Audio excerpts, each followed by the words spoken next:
بسم اللہ الرحمن الرحیم۔ سورۃ النور کی ایک آیت مبارکہ تفسیر جلالین کی روشنی میں مفسر کا ایک جملہ محل طلب تھا، اس کے حل کے لیے پیش خدمت ہیں۔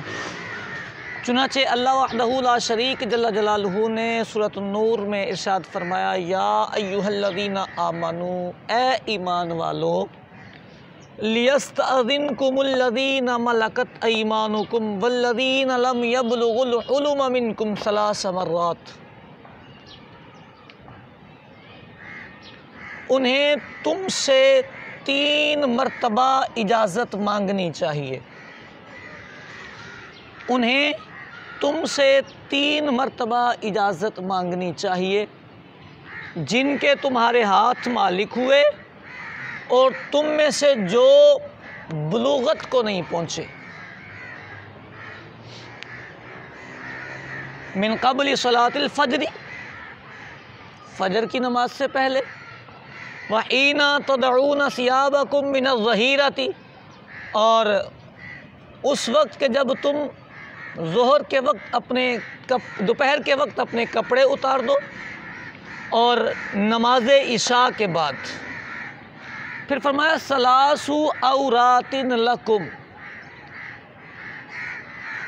تمہارے لیے یہ 3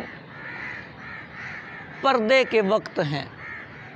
یہاں پر ثلاثو پڑھنا بھی جائز ہے اور ثلاثہ پڑھنا بھی جائز ہے، درمیان میں بھی مفسر کی عبارت ہے، لیکن چونکہ سوال میں ہمیں اس مقام کا حل ہم سے پوچھا گیا، اسی پر گفتگو کریں گے تاکہ کلام اپنے محل میں ہی رہے۔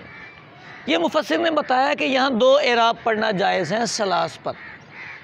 پہلا اعراب رفع ہے، فرمایا کہ یہ خبر ہے مبتدا مقدر کی، یعنی اس کے پیچھے مبتدا نکالا جائے گا، ہیا ثلاث عورات لکم، ہیا مبتدا نکالیں گے، یہ خبر بنے گا، خبر مرفوع ہوتی ہے۔ لیکن اس کے بعد ہی مصنف نے فوراً کہا بعدہ مضاف، یعنی مبتدا بھی مقدر نکالیں اور پھر مضاف بھی مقدر نکالیں، یعنی یہ یوں بنے گا، ہیا بھی نکالا اور اوقات بھی نکالا، ٹھیک ہو گیا، ہیا اوقات ثلاث عورات لکم، یوں عبارت بنی۔ اس کے آگے مصنف نے کہا کامل مضاف الیہ مقامہ، اس اوقات کو جو مضاف تھا مقدر کیا اور اس مضاف الیہ کو مضاف کے قائم مقام کر دیا، جو اعراب مضاف کا تھا وہ مضاف الیہ کو دے دیا، ثلاث کو، ثلاث نے اوقات والا رفع قبول کر لیا، آسان صورت تھی۔ اس کے آگے دوسرا اعراب بیان فرمایا کہ اس پر نصب پڑھنا بھی جائز ہے۔ اب جب ہم نصب پڑھیں گے تو کیا ترکیب ہوگی، اس میں تھوڑی سی ہمیں توجہ کرنی پڑے گی۔ مفسر نے کہا ہے کہ یہ بدل ہے محل ما قبل سے، محل ما قبل سے یہ بدل ہے۔ اب ما قبل میں ایک تو یہ 3 اوقات بیان ہوئے ہیں اور ایک یہ ہوا ہے۔ اب ہمارے سامنے ایک دوسرا یہاں سے لے کر یہاں تک 2 چیزیں ہیں جو ما قبل میں ہیں ثلاث کے، کس سے اس کو بدل بنانا ہے اور کس کے محل سے بننا ہے، اس پر تھوڑا سا ہمیں توجہ کرنی پڑے گی تاکہ عبارت کو ہم حل کر سکیں۔ تو یہ جو ثلاثہ مرات ہے، اس کی اپنی حیثیت یہ ہے، جلالین شریف کے محشی نے بھی اسے بیان کیا کہ یہ 2 وجہ اعراب قبول کرتا ہے، 2 اعتبار سے اس کے نصب کو ہم بیان کر سکتے ہیں۔ یا تو یہ کہہ دیں کہ یہ مفعول مطلق بن رہا ہے، یا تو یہ کہہ دیں کہ یہ مفعول مطلق بن رہا ہے، یا یہ کہہ دیں کہ یہ مفعول فی بن رہا ہے، ٹھیک ہوگی۔ اگر آپ اس کو مفعول مطلق بنا دیں گے تو پھر آپ کا یہاں فل اسٹاپ آ جائے گا، بات پچھلی یہاں رک جائے گی۔ ترجمہ آپ کا بنے گا، اے ایمان والو، انہیں تم سے 3 مرتبہ اجازت مانگنی چاہیے، استئذان 3 مرات، انہیں تم سے 3 مرتبہ اجازت مانگنی چاہیے جن کے تمہارے ہاتھ مالک ہوئے اور جو تم میں سے بلوغت کو نہیں پہنچے۔ یہاں فل اسٹاپ ہو جائے گا، اس کا تعلق اب آگے نہیں رہے گا۔ پھر آگے کیسے جائیں گے؟ یہ مفعول مطلق۔ پھر یہاں پر دوبارہ مقدر نکلے گا لیستأذنکم،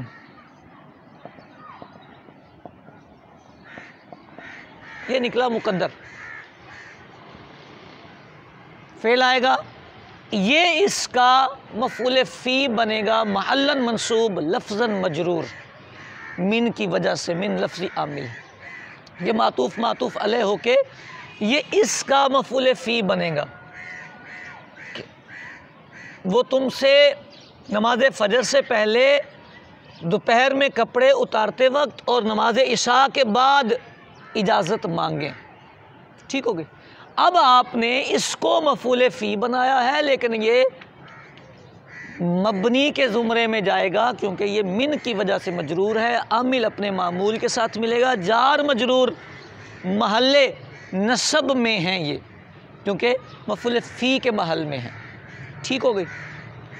اب ہم مفسر کی عبارت کو کہ محل ما قبل سے اس کو لیں، یہ ہم درست کر سکتے ہیں کہ ثلاث کو اس مفعول فی کے محل سے بدل بنا دیں، لفظ سے نہیں بن سکتا کیونکہ مبنی ہے، تو محل سے بدل بن جائے گا، تو اس کو محل سے بدل بنائیں گے، محل نصب کا ہے تو یہ نصب کو قبول کرے گا۔ پھر آگے یہاں پر بھی قام المضاف الیہ مقامہ، پھر بیان فرمایا کہ یہاں بھی اوقات معذوف رہے گا، اوقات مضاف ہے، ثلاث مضاف الیہ ہے، اوقات کو حذف کیا، ثلاث کو اوقات کی جگہ پہ لا کر بدل بنایا۔ یہ ترکیب یہاں تک مفسر کی عبارت کی درست ہوئی، لیکن اس میں ایک کلام ہے، یہاں تک مفسر کی عبارت ہماری کلیئر ہو گئی۔ وہ کلام کیا ہے؟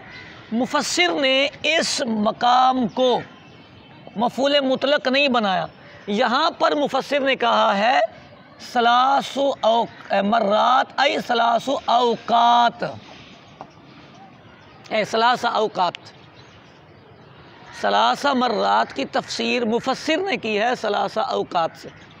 اس کا مطلب یہ ہوا کہ مفسر نے اس کا مفعول فی بنایا ہے، مفعول مطلق نہیں بنایا،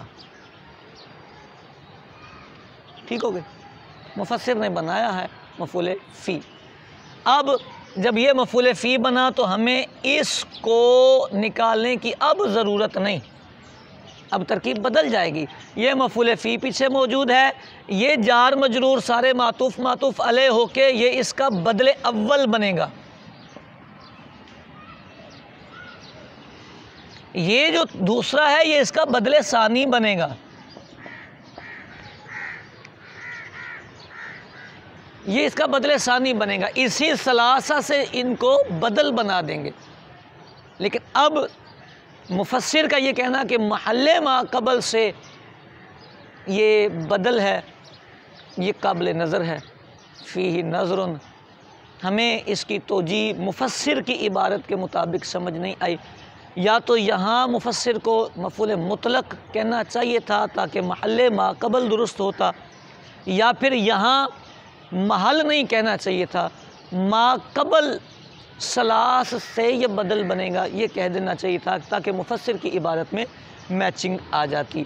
یہ توجیہ جو ہمیں اس عبارت سے سمجھ میں آئی وہ ہے۔ اللہ کریم ہم سب پر اپنا فضل فرمائے۔